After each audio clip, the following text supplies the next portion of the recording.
affirme toujours ne prendre aucune part directe au conflit et ce n'est pas votre sentiment? Absolument pas. Pour nous, nous sommes victimes d'une agression caractérisée de la part de l'Algérie qui, au lieu de nous agresser par ses forces armées régulières, nous agresse par l'intermédiaire de mercenaires qu'elle recrute, qu'elle forme, qu'elle arme et qu'elle organise en expédition contre nous à partir de son territoire national. Et ces mercenaires, une fois qu'ils opèrent dans notre pays, reviennent dans leurs repères en Algérie. Cela d'ailleurs, l'Algérie ne le cache pas. Cela tout le monde le sait.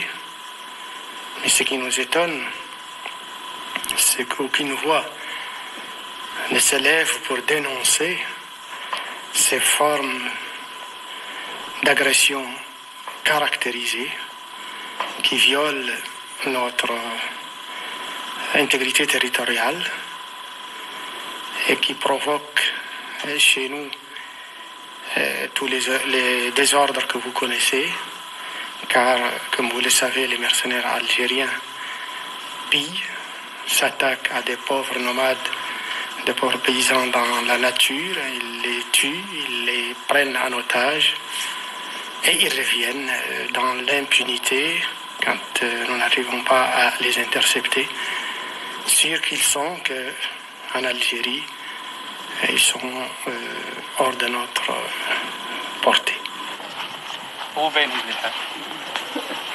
Ces Algériens qui seraient directement impliqués dans le conflit, nous les avons retrouvés.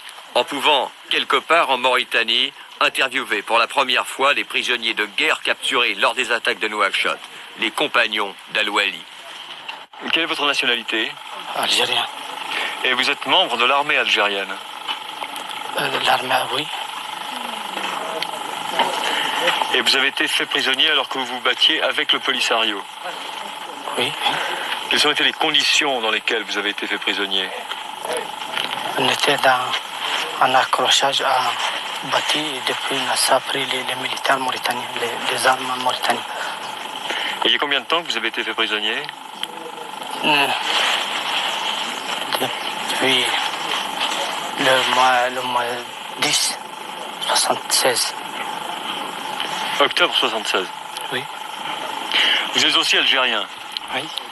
Vous avez été fait prisonnier lors de l'attaque de Nouakchott où vous étiez avec le groupe Al-Wali? Oui, oui. Comment est-ce que ça s'est passé? On était à peu près 150 km d'ici. Et il y avait l'armée mauritanienne qui nous a encerclés? Oui. Et nous ont capturés, nous ont pris ici. Est-ce qu'il y a eu beaucoup de morts dans votre groupe? Oui, il y avait à peu près 2 morts. Comment est-ce que vous êtes traité ici en tant que prisonnier? Ça va, pas mal, très bien. Quel espoir placez-vous dans des médiations telles que celle du président Senghor ou de l'Arabie Saoudite? Croyez-vous encore, Monsieur le Président, à une solution négociée?